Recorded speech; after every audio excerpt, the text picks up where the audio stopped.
আসসালামু আলাইকুম সবাইকে। কি অবস্থা সবার? সবাইকে লেট শুভ নববর্ষ এর শুভেচ্ছা জানাচ্ছি। এবং আমাদের এইচএসসি 26 ব্যাচ, আমাদের যে গোল্ডেন ব্যাচ, সেটার ওরিয়েন্টেশন ক্লাসে আমি এহসান স্যার সবাইকে ওয়েলকাম করছি। সবাই ফার্স্টে আমাকে যে জিনিসটা এনশিওর করবা সেটা হলো আমার সাউন্ড ঠিক আছে কিনা, এবং যদিও আমি কালো মানুষ, আমাকে সামনে যেহেতু অনেকগুলো লাইট দেওয়া আছে, সুন্দর দেখাচ্ছে কিনা, দুইটা জিনিস একসাথে জানাবা। সাউন্ড ক্লিয়ার আছে কিনা, এবং অতিরিক্ত লাইটের ইফেক্টের কারণে আমার মতো কালো মানুষকে সুন্দর দেখাচ্ছে কিনা, একটু কাইন্ডলি কমেন্ট বক্সে জানাও।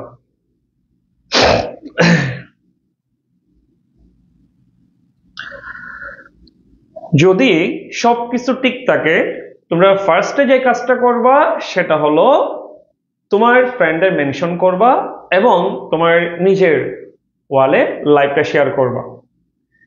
এরপরে জানাবা তুমি কোন কলেজ এবং কোন জায়গা থেকে আমাদের আজকের ক্লাসটি দেখছো। যেহেতু অনলাইন ক্লাস নিচ্ছি, দূর দূরান্ত থেকে যত বেশি স্টুডেন্ট আমাদের ক্লাসগুলো করে তত বেশি আমাদের ভালো লাগে। দেন নিজেকে কিছুটা হলো মনে হয় যে হ্যাঁ, আমি কিছুটা সাকসেস, একদম গ্রামের রিমোট এরিয়াতেও হলো আমি আমার কাজটা পৌঁছে দিতে পারছি। সো সবাই একটু কাইন্ডলি জানাও। আমি অডিয়েন্স খুবই কম দেখতে পাচ্ছি, সবাই একটু সবাইকে মেনশন করো এবং ফ্রেন্ডকে নিয়ে আসো। যেহেতু ওরিয়েন্টেশন ক্লাস, অনেকগুলো বিষয় নিয়ে কথাবার্তা হবে।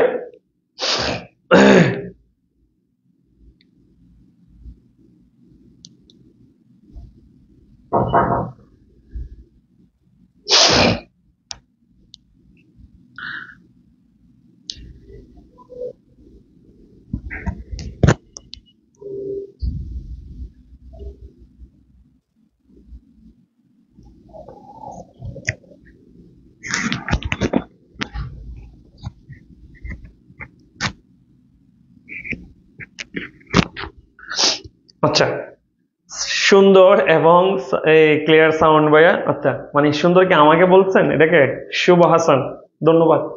কালো মানুষকে সুন্দর বলে একটু ভালো লাগে আর কি, বুঝো না? ওকে, আমি দৌড়ে নিচ্ছি। তোমরা সবাই এইচএসসি 26 ব্যাচ, এবং এখানে আমি বেশ কিছু কমেন্ট দেখতে পাচ্ছি। জান্নাতুল আক্তার বলতেছে কবি নজরুল গভর্নমেন্ট কলেজ ঢাকা। ঐশ্বর্য ইসলাম বলতেছে নারায়ণগঞ্জ গভর্নমেন্ট মহিলা কলেজ।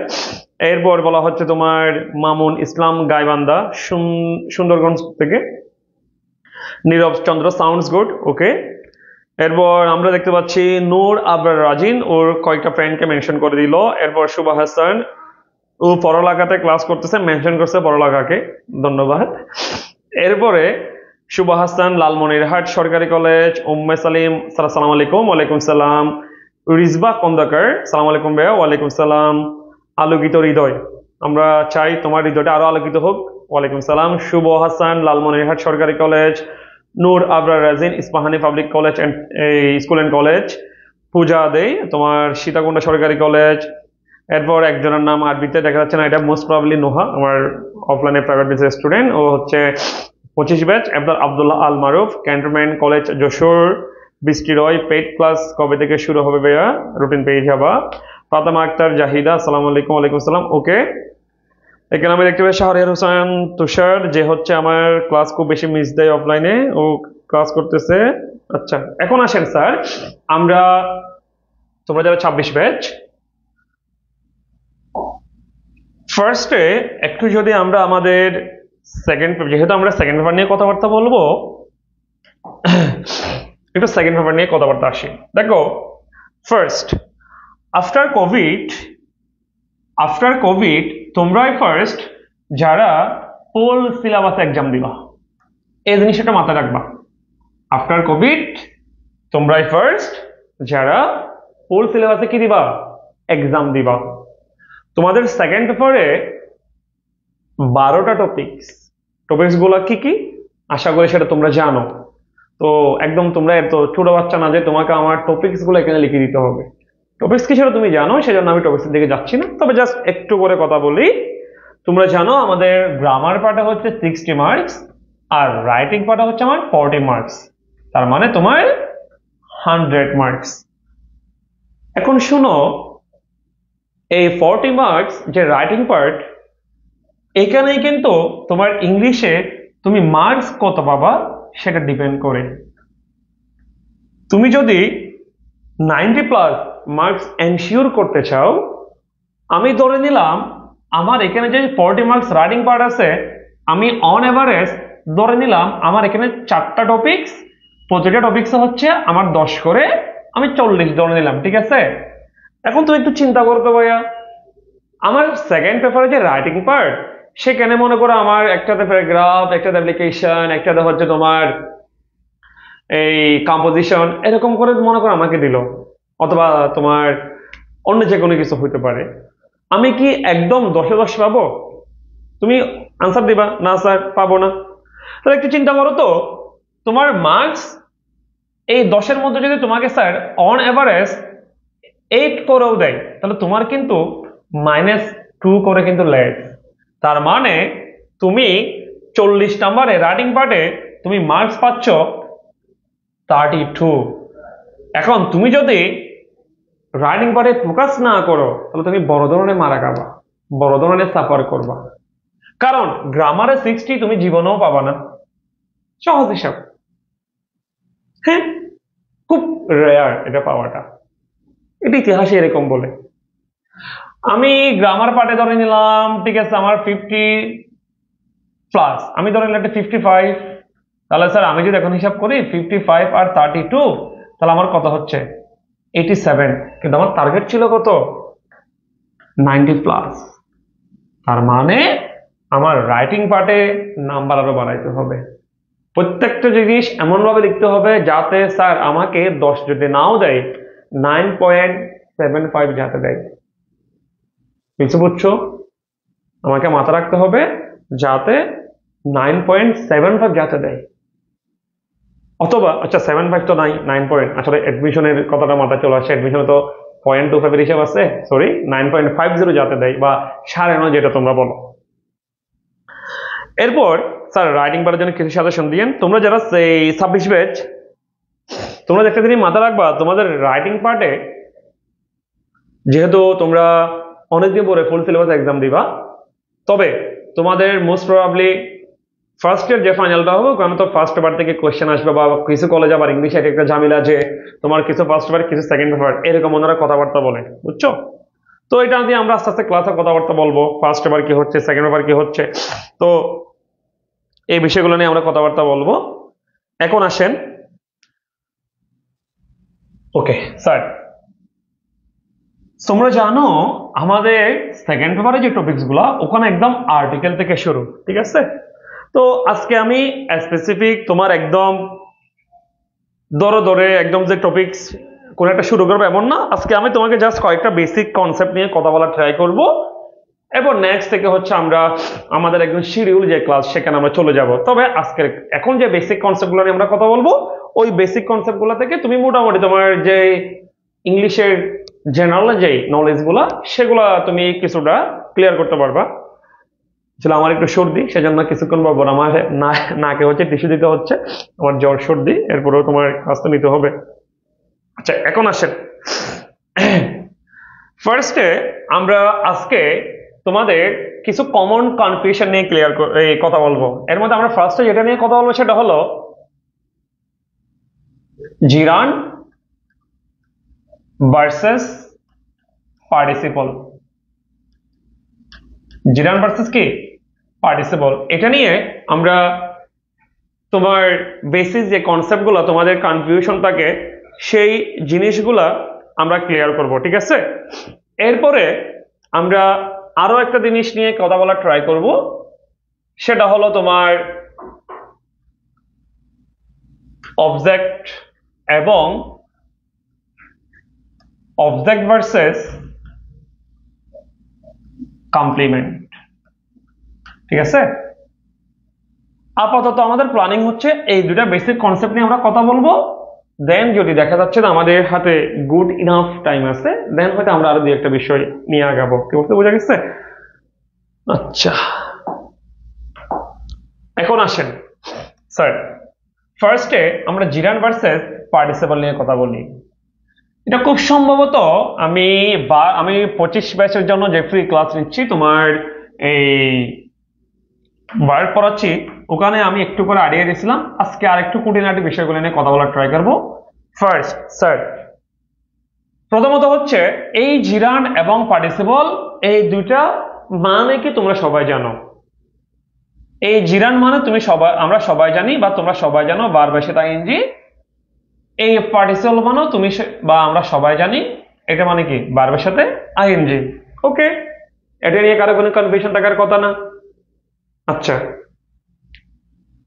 ওকে, এখন কনফিউশন যেটা স্যার, এই দুটোটা জিনিস দেখতেই তো একই রকম, তাহলে আমি ইন্ডিভিজুয়াল এগুলাকে আলাদা কিভাবে করব?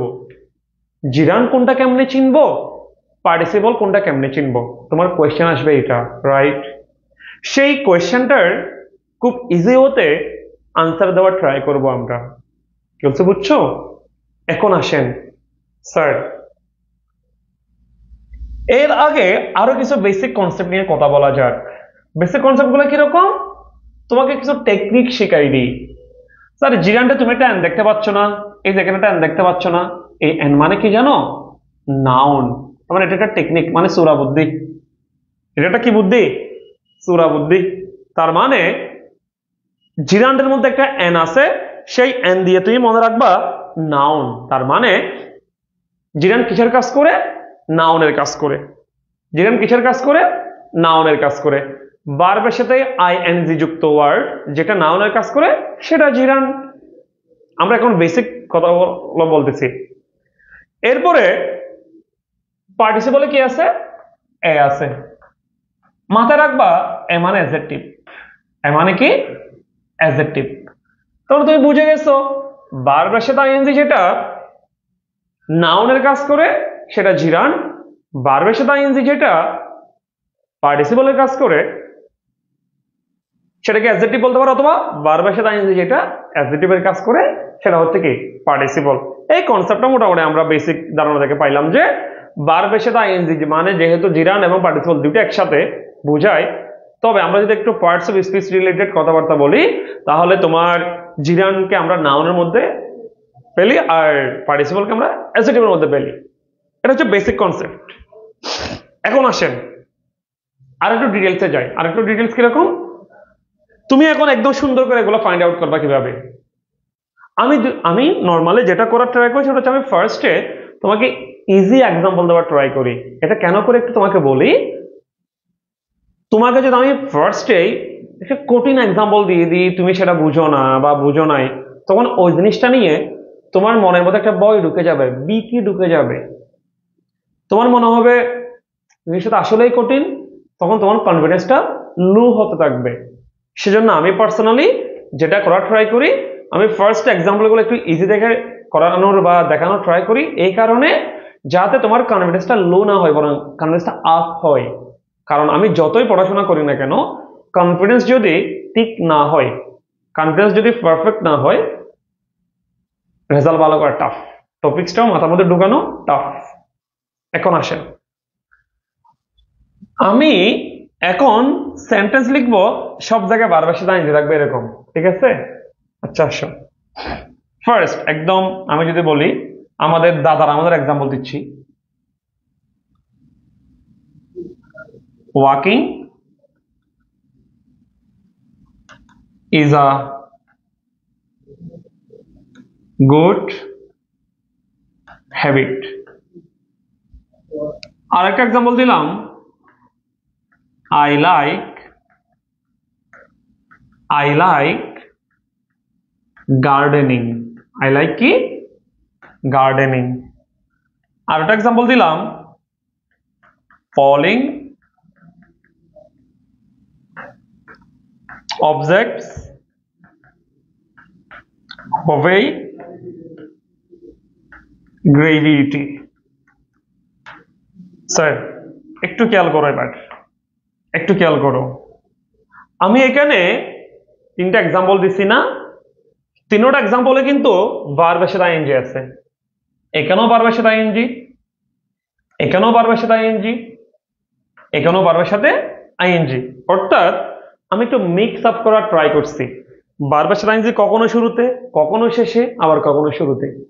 তো আমি জিরান পার্টিসিপল ফাইন্ড আউট করতে যাওয়ার আগে, আইডেন্টিফাই করতে যাওয়ার আগে তোমাদের আরো একটা সূরা বুদ্ধি শিখাই দিব, টেকনিক শিখাই দিব। 30 সেকেন্ডসে তুমি কিভাবে জিরান পার্টিসিপল ফাইন্ড আউট করবা সেই বিষয় নিয়ে কথা বলবো। আসো, আমি এখানে একটা গেম খেলবো। গেমটা হলো ইট দিয়ে। কি দিয়ে? ইট দিয়ে। আমি এখানে একটা গেম খেলবো, কি দিয়ে বলতো? ইট দিয়ে। সেটা কিরকম? আমি এই যে যেখানে যেখানে ভার্বের সাথে আইএনজি আছে, যেখানে যেখানে কি আছে? ভার্বের সাথে আইএনজি আছে, সেখানে সেখানে আমি ওই ইটটা বসাবো। ওয়াকিং এর জায়গায় মনে মনে ইট বসাবো, গার্ডেনের জায়গায় মনে মনে ইট বসাবো, ফলিং এর জায়গায় মনে মনে ইট বসাবো। তাই তোমরা একটু আমার সাথে ট্রাই করো তো, একটু আমার সাথে ট্রাই করো। আমি কিন্তু তোমাদের কথা দিচ্ছি 30 সেকেন্ড লাগে জিনিসটা বুঝতে। যদি আমি একটু ডিটেলস ভেঙে ভেঙে বোঝাচ্ছি, সেজন্য তোমার কাছে মনে হইতে পারে একটু টাইম লাগতেছে, বাট তুমি যদি একবার বুঝে যাও, তুমি এই জিরান পার্টিসিপল নিয়ে এইচএসসি তে কনফিউশন থাকে, অ্যাডমিশন এখান থেকে মাস্ট কোয়েশ্চেন আসে, ইভেন দো যারা বিসিএস বা জব সিকার, আমাদের সিনিয়র যারা জবের প্রিপারেশন নিচ্ছেন, আমাদের বড় ভাইরা, এবং আমরা তো এখন জবের দিকে আসলে প্রিপারেশনের দিকে যাচ্ছি, সহজ ভাষা যদি বলি, তো ইংলিশ জিনিসটা যদি আমরা পড়াই তাহলে আমাদের আসলে অনেকগুলো জিনিস ক্লিয়ার থাকে। এটা তো এখানে তোমার বুকাস বা আলাদা কিছু বলার দরকার নেই। আচ্ছা, এখন তাহলে আসেন স্যার, একটু খেয়াল করো। তাহলে আমি এখানে এখন ইট বসিয়ে বাক্যটা একটু রিড করার ট্রাই করব। তাই সবাই আমার সাথে একটু দেখো তো, আমি ওয়াকিং মনে করো আমার এখানে মনে মনে নাই, আমি ওয়াকিং এর জায়গায় ইট বসাইলাম, তাহলে বাক্যটা কিরকম দাঁড়াচ্ছে? It is a good habit. It is a কি? Good habit. It is a কি? Good habit. আবার 2 নম্বর বাক্যটা দেখো তো, মনে করো আমার এখানে গার্ডেনিং না, আমি জাস্ট এখানেও কি করলাম? I like it. ভার্বের সাথে আইএনজি জায়গায় কি বসাইলাম? ইট বসাইলাম। I like it. I like কি? ইট। 2 নম্বরটা, 3 নম্বরটা দেখো তো, এখানে মনে করে আমি মনে মনে ধরলাম ফলিং নাই, তাহলে এখানে ইট। ইট objects obey gravity. It objects obey কি? গ্র্যাভিটি। এখন মজার বিষয় হলো আমি 1 নম্বর যে সেন্টেন্সটা সেটাকে ইট দিয়ে মিলাইতে পারছি। It is a good habit মিলে গেছে। 2 number I like it. I like it, এটাও মিলছে। কিন্তু 3 নম্বরটা দেখো তো, it objects obey gravity. It objects obey কি? গ্র্যাভিটি। এটা কিন্তু মিলে নাই। এটা কিন্তু কি? মিলে নাই। তাহলে খেয়াল করো, 2টা ইট দিয়ে মিলছে আর একটা ইট দিয়ে মিলে নাই। এখন আসো, এখন আসেন, জ্যোতির রহমান স্যার আপনি কি সবসময় একই এক্সাম্পল দেন? না স্যার, আমি সবসময় একই এক্সাম্পল দিই না। আমি যেটা করার ট্রাই করি, ওই যে ফার্স্টে আমি বিষয়টা ক্লিয়ার করছি যে তোমার ফার্স্টের দিকে ইজি এক্সাম্পল দেওয়ার ট্রাই করি এই কারণে, যাতে আমাদের ক্লাসগুলো যখন আমরা নিই তখন এখানে তো সবাই যে আগের স্টুডেন্ট এমন না, নতুন স্টুডেন্টও থাকে। তো ইজি এক্সাম্পল দিলে যেটা হয় কি, ওর মাথায় নিয়মটা যদি নাও থাকে, এক্সাম্পলটা মাথায় সেট থাকে। এক্সাম্পলটা কি থাকে? মাথায় সেট থাকে। যেমন আমি তোমাকে চাইলে এখন আরো অনেকগুলো এক্সাম্পল দেখাইতে পারি, যেমন আর রোলিং স্টোন হ্যাজ নো মোস, এরকম আমি এক্সাম্পল দেখাইতে পারি। এরপর I want to listen he singing, আমি এটাও তোমাকে এখানে এক্সাম্পল দেখাইতে পারি। বাট কিছু এক্সাম্পল আছে যে এক্সাম্পল গুলা স্টুডেন্টকে দেখানো হলে স্টুডেন্ট দেখলে ওদের মাথায় খুব সহজে থাকে। যেহেতু অনেকদিন ধরে এক্সাম্পল পড়া স্টুডেন্ট পড়াচ্ছি, তাহলে আমরা স্টুডেন্টের ফার্স্টটা বুঝি কোন জিনিসটা ওর জন্য খুব বেশি ইজি ওয়েতে মাথায় সেট করা যাবে, কোন জিনিসটা ওর জন্য সেট করে আমার কঠিন হবে বা কঠিন মনে হবে। এই জন্য আমরা ফার্স্টে ইজিয়েস্ট এক্সাম্পল গুলোর দিকে যাই। তো আপনার জ্যোতি রহমান, যে এই আমাদের একজন স্টুডেন্ট, আপনি যেই কমেন্টটা করছেন সেটা হচ্ছে ও যে কথাটা বলছে, অলওয়েজ রিমেম্বার ওয়ান থিং, যেটা তোমার কাছে ইংরেজি সেটা হচ্ছে আমার কাছে না হারানো, কখনো না হারানো বাজি। আই রিপিট, যেটা তোমার কাছে কি ইংরেজি সেটা হচ্ছে আমি জীবনে কখনো না হারানো বাজি। তো তুমি এখানে এসে আমাকে বাজায় লাভ নেই, চলছে, বুঝছো? Come to the point. এরপর আসেন তাহলে স্যার, এবার আমি একটু এবার ইকুয়েশন আসি। ফার্স্ট, এই যে আমার এখানে 1 নম্বরে সেন্টেন্সটা আমি ইট দিয়ে মিলাইতে পারছি, ইট দিয়ে তোমার রিপ্লেস করতে পারছি, তাহলে যেটা ইট দিয়ে মিলে যাবে সেটা হলো জিরান। যেটা ইট দিয়ে মিলে যাবে সেটা কি? জিরান। আর যেটা ইট দিয়ে মিলবে না সেটা হলো পার্টিসিপল। ওই যে তোমাকে বলছিলাম 30 সেকেন্ড লাগে এই জিনিসটা বুঝতে, সর্বোচ্চ 30 সেকেন্ড, সর্বোচ্চ কি 30 সেকেন্ড। এই যে এতক্ষণ তোমাকে আমি বোঝাইলাম, বক বক করলাম, এই যে তুমি লাস্টে এসে ইকুয়েশন পাইছো কি জাস্ট 30 সেকেন্ডসে তোমার জিনিসটা মিলে যায়। যেখানে বার বেশি লাইন দিয়ে আছে সেখানে ইট বসাবা, ওখানে ইট বসানোর পর বাক্যটা যদি মিলে যায় তাহলে সেটা জিরান, আর ইট বসানোর পর বাক্যটা যদি না মিলে তাহলে সেটা হচ্ছে কি পার্টিসিপল। তাহলে জিরান পার্টিসিপল নিয়ে আর কোনো সমস্যা হবে কিনা বলো? জিরান পার্টিসিপল নিয়ে আর কোনো সমস্যা হবে কিনা বলো? জিরান পার্টিসিপল নিয়ে আর কোনো সমস্যা হবে কিনা বলো?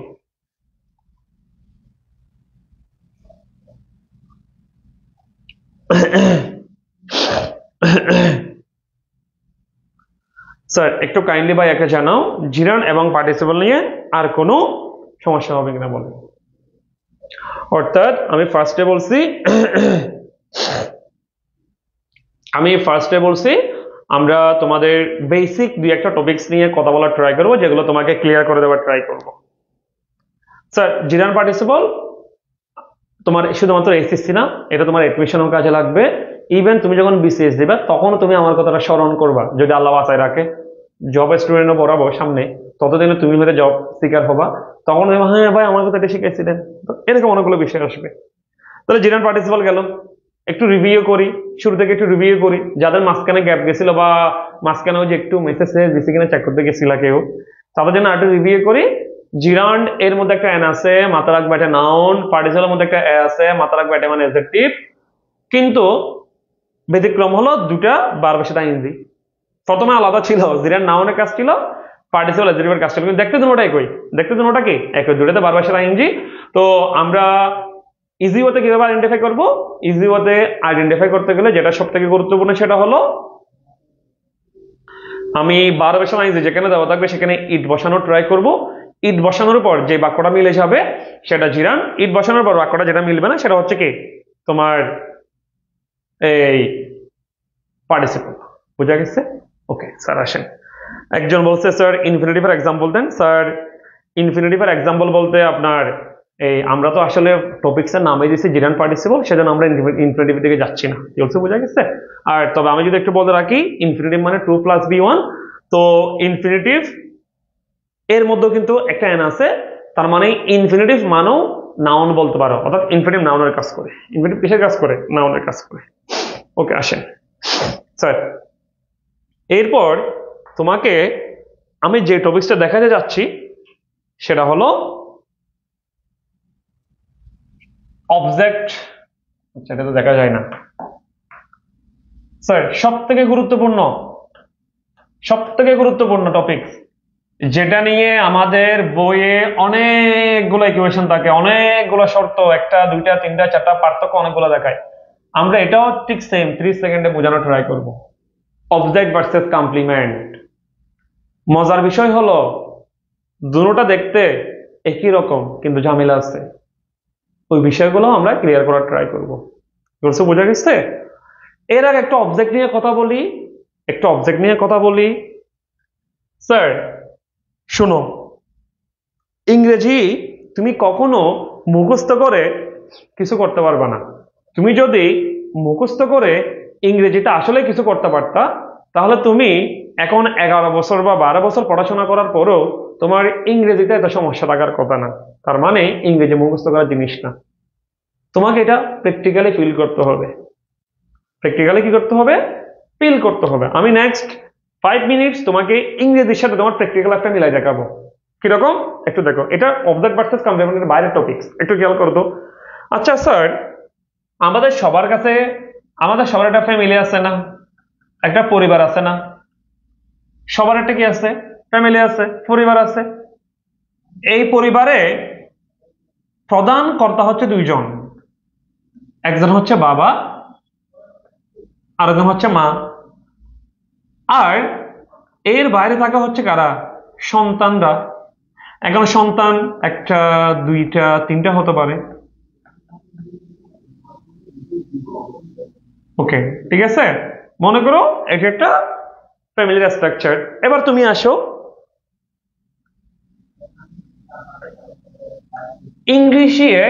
ইংরেজিতে একটা বাক্যকেই তুমি তোমার প্র্যাকটিক্যাল লাইফের এই যে ফ্যামিলি হিসেবে চিন্তা করতে পারো। ইংরেজিতে একটা বাক্যকে তুমি তোমার ফ্যামিলির সাথে কি করতে পারো? চিন্তা করতে পারো। আচ্ছা, এবার তোমাকে আরেকটা জিনিস বোঝাই। আচ্ছা, তোমরা একটু আমাকে বলো তো, ইংলিশ গ্রামারে একটা বাক্য তৈরি করার জন্য কি কি দরকার হয়? অর্থাৎ একটা ইংলিশ সেন্টেন্সের স্ট্রাকচার কি, একটু বলো তো আমাকে। একটা ইংলিশ সেন্টেন্সের স্ট্রাকচার কি বলো তো আমাকে। সবাই কমেন্ট একটু জানাও, একটা ইংলিশ সেন্টেন্সের স্ট্রাকচার কি কি হতে পারে, একটু আমাকে কমেন্টে জানাও তো। একটা ইংলিশ সেন্টেন্সের স্ট্রাকচার কি কি হতে পারে, একটু আমাকে কমেন্টে জানাও। একটা ইংলিশ সেন্টেন্সের স্ট্রাকচার কি কি হতে পারে, একটু আমাকে কমেন্টে জানাও।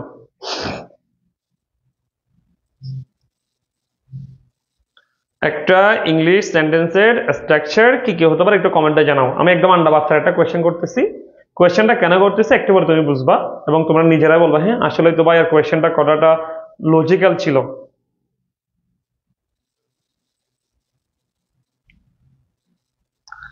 সাবজেক্ট ভার্ব অবজেক্ট একজন বলতে সাবজেক্ট ভার্ব। হ্যাঁ, এক এক ধরনের কোয়েশ্চেন আছে, দেখছো এক এক ধরনের কোয়েশ্চেনের আনসার পাচ্ছি আমরা।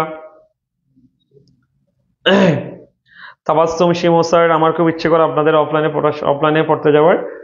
আপনি একদিন আসেন, আপনার এই বাসা যদি চট্টগ্রাম শহরের বাইরে হয়, একদিন আসেন আমাদের সাথে দেখা করে যান, আশা করি ভালো লাগবে। ওকে স্যার, একটু খেয়াল করো, এই যে এখানে অনেকে কমেন্ট করে সাবজেক্ট ভার্ব অবজেক্ট এরকম অনেকগুলো বিষয় বলতেছো না। যারা একটা ইংরেজি বাক্য তৈরি করার জন্য সাবজেক্ট ভার্ব অবজেক্টকে মেনশন করতেছো, তাহলে জন্য একটা ইনফরমেশন দিই। তোমরা ক্লিফটোফেল বইয়ের নাম শুনছো না?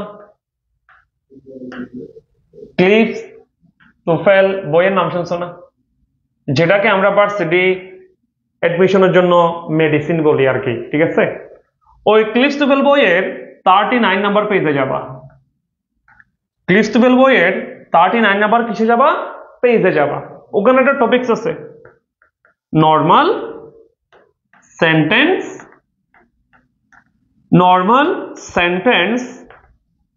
Pattern in English. Normal sentence pattern in কি? English.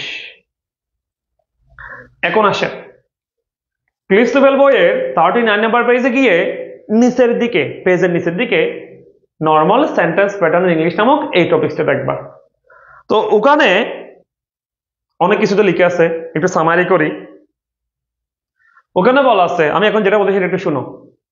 If you want to make, if যদি, ইউ তুমি, ওয়ান্ট চাও, টু মেক তৈরি করতে, আ সেন্টেন্স একটি বাক্য, যদি তুমি একটি বাক্য তৈরি করতে চাও, ইউ মাস্ট নিড তোমার অবশ্যই দরকার, টু থিংস দুটা জিনিস, first one is subject, second one is object.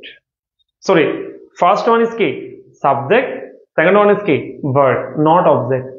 ওনারা কিন্তু ওখানে সেকেন্ড বা থার্ড অবজেক্ট মেনশন করে নাই।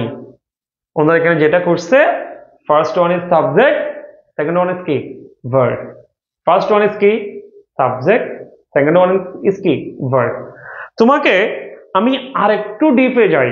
আচ্ছা, তুমি যখন বাসা থেকে বের হও বা কোচিং আসার জন্য বের হও, তুমি আন্টিকে কি বলো বা আম্মুকে কি বলো? আম্মু আমি যাচ্ছি। তুমি কি সব সময় বলো আম্মু আমি কোচিং এ যাচ্ছি? সব সময় কিন্তু বলো না। অথবা আম্মু আমি বের হচ্ছি, আম্মু আমি যাচ্ছি। এখন আন্টি যদি তোমাকে উল্টা জিজ্ঞেস না করে কোথায় যাচ্ছ, তখন তুমি কি বলো সবসময় আমি কোচিং এ যাচ্ছি সেটা? ওই যে আমি তোমাকে ফার্স্টে বলছি, একটু প্র্যাকটিক্যালি ফিল করো, থিঙ্ক করো। ঠিক সেম ভাবে আমি যখন বলি যে আই গো, আমি যাই, আমি যাই, কারণ তোমার সাথে আমার কথা বলার আর কোনো কি নাই, দরকার নাই। বলছো বুঝছো?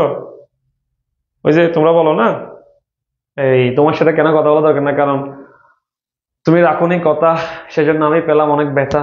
এই যে এবার কথাবার্তা তোমরা বলো না, এখন আসো। ওকে, জোকসা পার্ট ছিল। তো ঠিক সেম ভাবে আমাদের একটা ফ্যামিলি যখন আমরা চিন্তা করি, একটা ফ্যামিলির ফার্স্ট যে দুজন মেম্বার্স আমাদের মেজর রোল প্লে করে, একজন হচ্ছে বাবা, একজন হচ্ছে কি মা। এখন বাবা মায়ের সাথে সন্তানরা কি সবসময় থাকে? চাইলেও থাকতে পারে। জব পারপাস হোক, স্টাডি পারপাস হোক, যে কোনো কারণে তোমার সন্তানরা বাবা মা থেকে কি হয়ে যায়, দূরে চলে যায়। কিন্তু বাবা মায়ের সাথে থেকে যায় না। ইংরেজি বাক্যটাও ঠিক সেম, সাবজেক্ট ভার্ব একই সাথে থেকে যাবে। ইংলিশ গ্রামারে সাবজেক্ট হলো আমার বাবা, এর ভূমিকা পালন করে। সাবজেক্ট হচ্ছে কিসের ভূমিকা পালন করে? বাবা। আর ভার্ব হচ্ছে কিসের ভূমিকা পালন করে? মায়ের ভূমিকা পালন করে। সাবজেক্ট যে মায়ের ভূমিকা পালন করে সেটা আমি তোমাকে বুঝাই। তুমি যখন কোনো কিছু বাসায় খুঁজে না পাও, তখন তুমি কাকে ডাক দাও ফার্স্টে? আম্মু এটা খুঁজে পাচ্ছি না বলে চিল্লাই ওঠো না? আম্মু এটা খুঁজে পাচ্ছি না ওটা চিল্লাই ওঠো না? ঠিক সেম ভাবে ইংলিশ গ্রামারও তুমি কোনো কিছু খুঁজে না পাইলে কার কাছে খুঁজো? এই যে ভার্বের কাছে। কার কাছে? ভার্বের কাছে। তোমার অবজেক্ট দরকার, তুমি ভার্বকে প্রশ্ন করো। তোমার অ্যাডভার্ব দরকার, তুমি ভার্বকে প্রশ্ন করো।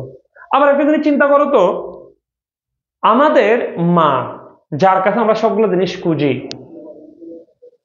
ইভেন বাবাও কোনো কিছু ওনার ডকুমেন্ট বা দরকারি কোনো কিছু জিনিসপত্র, কাগজপত্র যদি দরকারি জিনিসপত্র তুমি খুঁজে না পান, বাবা কিন্তু কার কাছে খুঁজেন? মায়ের কাছে। তার মানে সাবজেক্ট খুঁজতে হলেও আমাকে কার কাছে যাইতে হবে? মায়ের কাছে যাইতে হবে, ভার্বের কাছে যাইতে হবে। এবার আরেকটা তোমাকে টুইস্ট দেখাই। যে মা সব কিছু খুঁজে দিচ্ছে, পরিবারের সবকিছু খোঁজাখুঁজি করে সবকিছু ব্যবস্থা করে রাখতেছে, কখনো খেয়াল করছো ফ্যামিলির যে কোনো ডিসিশনের ক্ষেত্রে মা আবার নির্ভর করে কার উপর? বাবার উপর না? অথচ একটু আগেই বাবার সবগুলো ডকুমেন্ট খুঁজে দিছে কে? মা। কিন্তু সেই মা কিন্তু নির্ভর করতেছে কার উপর? বাবার উপর। ঠিক সেম ভাবে ভার্বটা নির্ভর করে কার উপর? সাবজেক্টের উপর। ভার্বটা নির্ভর করে কার উপর? সাবজেক্টের উপর। আজ পর্যন্ত কখনো দেখছো ভার্বের জন্য সাবজেক্ট চেঞ্জ হয়েছে? বরং সাবজেক্টের জন্য ভার্ব চেঞ্জ হয়েছে। কারণ সাবজেক্টের উপর নির্ভর করে কে বসে? ভার্ব বসে। বাবার নির্ভর করে যেমন কে? মা। সাবজেক্টের উপর নির্ভর করে কে? ভার্ব। তবে ওই যে দেখো, আগে বলছি ভার্ব সবকিছু মেনটেন করে, সব খুঁজে দেয়, কিন্তু এরপরও কিছু জায়গায় গিয়ে কর্তৃত্বটা ধরে রাখে কে? বাবা। কর্তৃত্বটা ধরে রাখে কে? সাবজেক্ট। এরপরে সন্তান যারা আসে, যখন যাকে দরকার, মনে করো তিনটা সন্তান, একটা জরিনা, একটা কুলসুম, একটা করিম, যখন যাকে দরকার বাবারা তাকে ডেকে নেয়। যখন তিনজনকে একসাথে দরকার তিনজনকে ডেকে নাই, যখন দুইজনকে দরকার একসাথে দুইজনকে ডেকে নাই। এই যে এগুলো হচ্ছে প্র্যাকটিক্যাল থিঙ্কিং। কিন্তু আমাদের বইয়ে এই জিনিসগুলো এভাবে বোঝানো হয় না, দেখানো হয় না। সারা জায়গায় মুখস্থ করা হয় সাবজেক্ট বার অবজেক্ট, সাবজেক্ট বার অবজেক্ট, এই প্লাস প্লাস প্লাস প্লাস করতে করতে করতে করতে আমার ইংলিশের রেজাল্ট ইজ ইকুয়াল মাইনাস। এই হচ্ছে সমস্যা। তোমাকে ফিল করতে হবে, তোমাকে এটা মুখস্থ করাই যাবে না। ইংলিশ ইজ এ ল্যাঙ্গুয়েজ রে ভাই, তুমি এখানে মুখস্থ কি করবা? এটা ভাষা। আর গ্রামার হচ্ছে সেই ভাষাটাকে সুন্দর করার জন্য কিছু অ্যাপ্লাই থিওরি। জিনিসগুলো এরকম খেলছো, বুঝছো? এভাবে জিনিসটা বোঝা গেছে কিনা একটু বলো, এইভাবে জিনিসটা বোঝা গেছে কিনা একটু বলো। আমি একদম ভেঙ্গে ভেঙ্গে তোমাকে আন্ডা বাচ্চার মতো বোঝাইছি। এরপর স্যার আমি এখানে সন্তান হিসেবে বার্বকে কাকে আনতে পারি? তোমার এখানে অবজেক্ট আসতে পারে, এখানে তোমার এই অ্যাডজেক্টিভ আসতে পারে, এখানে তোমার হচ্ছে তোমার আর কি আসতে পারে, অ্যাডভার্ব আসতে পারে। এই জিনিসগুলো আমরা হয়তো সামনে আর কোনো বেসিক ক্লাস নেই, সেখানে আমরা কথা বলবো।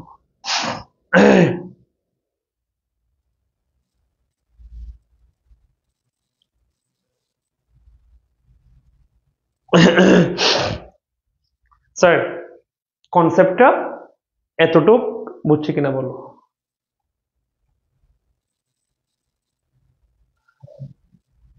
স্যার কনসেপ্টটা এতটুক একটু বুঝছি কিনা বলো, দেন আমরা সামনে আগাচ্ছি আর একটু করে। অর্থাৎ আমি আসলে যেটা করার ট্রাই করছি, আমি একদম তোমাকে প্র্যাকটিক্যালি তোমার লাইফের সাথে মিল রেখে ইংলিশটাকে একটু বোঝানোর ট্রাই করছি। আর কোনো কিছু নেই, জিনিসগুলো হয়তো তোমরা জানো, তবু আমি একটু ডিফারেন্ট ভাবে জিনিসটা তো আসলে এভাবে শেখানো যায়, মনে রাখা যায়। তুমি তোমার ফিউচার জেনারেশন, তোমার ছোট ভাই বোন বা যদি কখনো স্টুডেন্ট পড়াও, এভাবে তুমি যাতে বোঝাইতে পারো, দেখাইতে পারো, সেজন্য আমরা এভাবে ক্লিয়ার করছি। এবার আসেন আমরা আমাদের মেইন টপিকসে যাই, কথাবার্তা অনেক বলছি। আমাদের মেইন টপিক ছিল অবজেক্ট ভার্সেস কি কমপ্লিমেন্ট।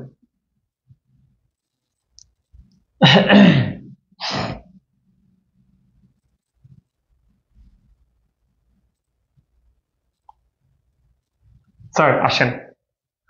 আচ্ছা, আমি অবজেক্ট খুঁজে বের করতেছি না, আমি সন্তান খুঁজে বের করতেছি না। তো অবজেক্ট খুঁজে বের করতে হলে আমার কার কাছে যেতে হবে? বারবার কাছে। কার কাছে যেতে হবে? বারবার কাছে। বারবার গিয়ে আমি দুটো প্রশ্ন করব, একটা হলো কি আর একটা হলো কি কাকে। একটা হলো কি আর একটা কাকে। একটা কি আর একটা কি কাকে। এখন আসেন, এই কি এবং কাকে দিয়ে প্রশ্ন করে যদি উত্তর পাই সেটা অবজেক্ট, যদি উত্তর পাই সেটা কি অবজেক্ট, যদি উত্তর পাই তাহলে সেটা কি অবজেক্ট। ঠিক আছে? আচ্ছা, এবার আমি তোমাকে দুটো এক্সাম্পল দিই।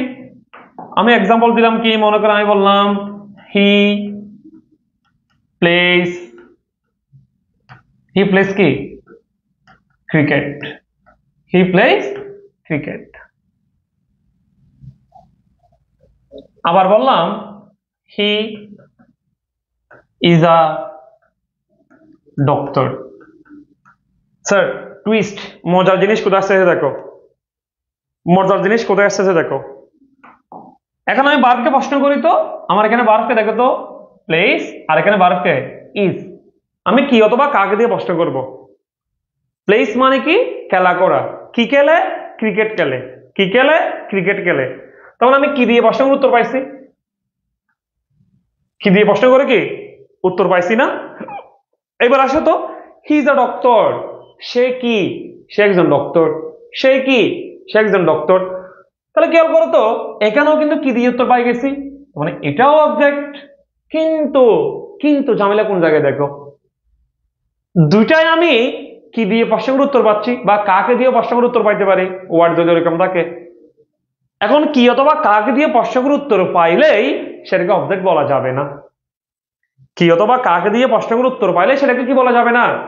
অবজেক্ট বলা যাবে না। অবজেক্ট এবং কমপ্লিমেন্ট, এখানেই পার্থক্য। একটু খেয়াল করো, একটু খেয়াল করো, 30 সেকেন্ডে বুঝে যাবে, একটু খেয়াল করো। স্যার আমার এখানে এখানে সাবজেক্ট কে হি, খেয়াল করো, সাবজেক্ট কে হি, অবজেক্ট কে ক্রিকেট, অবজেক্ট কে ক্রিকেট। খুব ভালো করে খেয়াল করো, এখানে সাবজেক্ট কে হি, অবজেক্ট কে ক্রিকেট। স্যার এখানে সাবজেক্ট কে হি, আর এখানে সাবজেক্ট কে আর ডক্টর। সাবজেক্ট কে হি অবজেক্ট আর ডক্টর। এই যে মজার বিষয় খেয়াল করো স্যার, এখানে এই যে হি আর ক্রিকেট কি একই? একটু বলো তো। এখানে হি সমান কি ক্রিকেট, মানে এই হি আর ক্রিকেট কি সেম জিনিসকে বোঝানো হচ্ছে? ক্রিকেট কি এখানে হি? একটু বলো তো। এই ক্রিকেট কি হি কে বোঝাচ্ছে? হি অথবা ক্রিকেট কি দুজনেই এক? দুজনে কি সেম? মানে আমি আমার কথা, আমি আর ক্রিকেট, আই প্লে ক্রিকেট, এখন আমি আর ক্রিকেট কি সেম? একটু বলো তো, সবাই কমেন্টে বলো তো এটা। আমার এখানে হি এবং ক্রিকেট দুটা সেম কিনা? ক্রিকেটটা হি কে বোঝাচ্ছে কিনা? না। তার মানে এটা নট ইকুয়াল। তার মানে এটা কি নট ইকুয়াল? এটা ইকুয়াল মিলে নাই। এটা ইকুয়াল কি মিলে নাই। আবার দেখো তো, হি ইজ আ ডক্টর, এখানে যেই হি সে কিন্তু ডক্টর। খেয়াল করো তো, এখানে যেই হি সে ডক্টর না। আমি যদি I am a teacher, I M a student, তাহলে এখানে যে আমি সেই টিচার, যে স্টুডেন্ট সেই আমি না। দুজনে সেম না, দুজনে সমান মিলে গেছে না। তার মানে এখানে হি ইজ ইকুয়াল আর ডক্টর না। মানে এখানে ইকুয়াল মিলছে, এখানে ইকুয়াল মিলে নাই। এখানে ইকুয়াল কি মিলছে, কিন্তু এখানে ইকুয়াল কি মিলে নাই। স্যার যদি যদি ইকুয়াল না মিলে তাহলে সেটা অবজেক্ট, আর যদি ইকুয়াল মিলে যায় তাহলে সেটা হবে কমপ্লিমেন্ট। যদি ইকুয়াল মিলে যায় তাহলে সেটা কি অবজেক্ট, আর না মিললে কমপ্লিমেন্ট। এটাই হচ্ছে অবজেক্ট ভার্সেস কমপ্লিমেন্ট। সাবজেক্ট এবং অবজেক্ট যদি সেম জিনিস হয়ে যায় তাহলে কমপ্লিমেন্ট, আর সাবজেক্ট এবং অবজেক্ট যদি সেম জিনিস না হয়, নট ইকুয়াল হয়, সমান না হয়, একই না হয়, তাহলে সেটা হবে অবজেক্ট। স্যার এতটুকু বুঝছি কিনা বলো তো স্যার, কারণ কোনো কনফিউশন আছে কিনা বলো। আমি তোমাদের ফার্স্টে বলছি এটা 30 সেকেন্ড লাগে, আমরা বেসিক বুঝাইছি ঠিক আছে, বাট এটা 30 সেকেন্ড লাগে। বুঝছো কিনা বলো। অর্থাৎ সাবজেক্ট এবং অবজেক্ট দুটো যদি সেম হয়, সেম জিনিসকে বোঝায়, সেম জিনিসে হয়, তাহলে অবজেক্ট না হয়ে কমপ্লিমেন্ট হয়ে যাবে। আর যদি সাবজেক্ট এবং অবজেক্ট সেম জিনিস না হয়, কোনো মিল নাই, ক্রস, নো ইকুয়াল, তখন সেটা অবজেক্ট। স্যার এতটুকু বুঝছে কিনা বলো। অবজেক্ট ভার্সেস কমপ্লিমেন্ট আর কারো কোনো সমস্যা আছে কিনা বলো। অবজেক্ট ভার্সেস কমপ্লিমেন্ট আর কোনো সমস্যা আছে কিনা বলো। অবজেক্ট ভার্সেস কমপ্লিমেন্ট আর কোনো সমস্যা আছে কিনা বলো।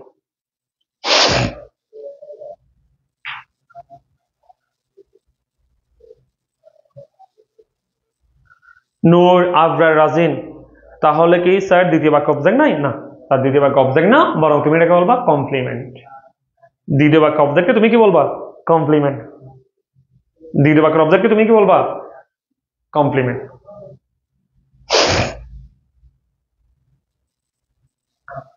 ফার্স্ট বাক্যে অবজেক্টটা কি হবে? তোমার অবজেক্টটিকেই থাকবে, কিন্তু দ্বিতীয় বাক্যটা কি হয়ে যাবে? কমপ্লিমেন্ট। অর্থাৎ না মিললে অবজেক্ট, মিলে গেলে কমপ্লিমেন্ট, না মিললে অবজেক্ট, মিলে গেলে কমপ্লিমেন্ট। ওই যে নট ইকুয়াল, নট ইকুয়াল মানে অবজেক্ট, ইকুয়াল মানে কমপ্লিমেন্ট। কাহিনী শেষ। শেষ।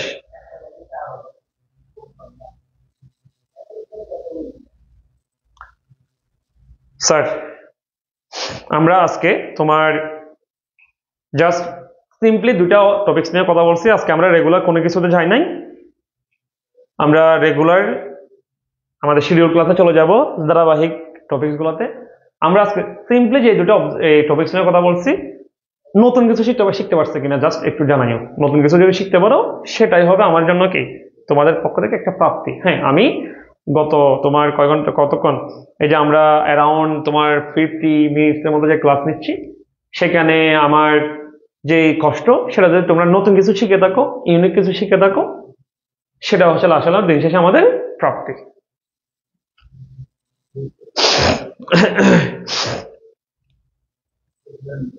নতুন কিছু শিখছো কিনা এবং কারো কোনো কনফিউশন আছে কিনা একটু বা কমেন্টে জানাবা।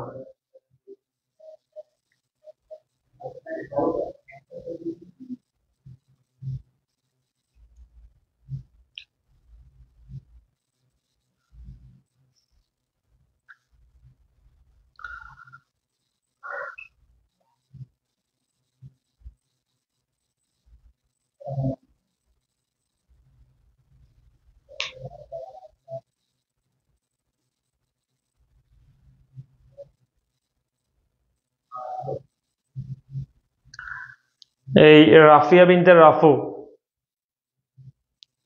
এই ক্লাসে এইরকম কমেন্ট করার সাহস আপনাকে কে দেয়? আপনার আমি এই জিনিসগুলো বিন্দু মাত্র আমার পছন্দ না। তুমি এই রাফিয়া বিনতে রাফু যে মেয়েটা আছে, এটা ফেক নাকি কি জানি না, এটা ব্লক করো তো। এটা ক্লাসে কি কমেন্ট করতে হবে জানি না, এটা ব্লক করো তো। রাফিয়া বিনতে রাফু, আপনাকে এখন ব্লক করতেছে আমরা ক্লাসে।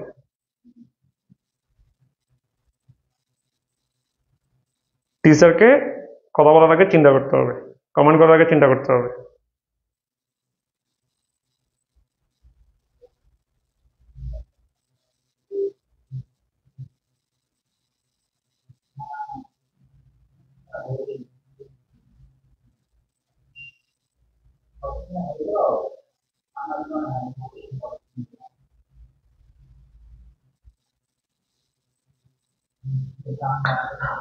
ওকে, ঠিক আছে স্যার, আমরা আমাদের যে তোমার শিডিউল ক্লাস আছে সেখানে আমাদের দেখা হবে। আজকে আমরা খুব বেশি কিছু পড়াচ্ছি না, আমার নট এবার একটা ক্লাস আছে, এবার অফলাইনে অনেকগুলো ক্লাস ছিল। শুকনা হ্যাংলা পাতলা মনে হলো এই মানুষটা সারাদিন এই ক্লাস নেই, রাতেও ক্লাস নেই। কষ্ট করতে ভালো লাগে, কষ্ট করি তোমাদের জন্য, নতুন কিছু করতে পারলে বা তোমাদের জন্য কিছু করতে পারলে খুব ভালো লাগে। এই হচ্ছে কথাবার্তা। আমাদের নেক্সট কোন একটা ক্লাসে দেখা হবে, এবং যারা গোল্ডেন বেসে ভর্তি হয়েছে তোমাদের জন্য তো রেগুলার ক্লাসে দেখা হবে আমাদের শিডিউল অনুযায়ী। এবং একই সাথে হচ্ছে তোমার এমনিতে আমাদের ফ্রি ক্লাস চলে, যেমন আগামীকালও আমাদের 25 ব্যাচের জন্য আমাদের এই টপিক উপর আমরা ক্লাস নিচ্ছি। আগামীকাল আমরা প্রেপোজিশন পড়াবো ওখানে। তোমাদের যদি কারো কোনো প্রেপোজিশন নিয়ে সমস্যা থাকে সেই ক্লাসটা তোমরা করে নিতে পারবা। সো সবার জন্য অনেক অনেক দোয়া, শুভকামনা, এবং পড়াশোনা করো। এতটুকুই। সালাম আলাইকুম।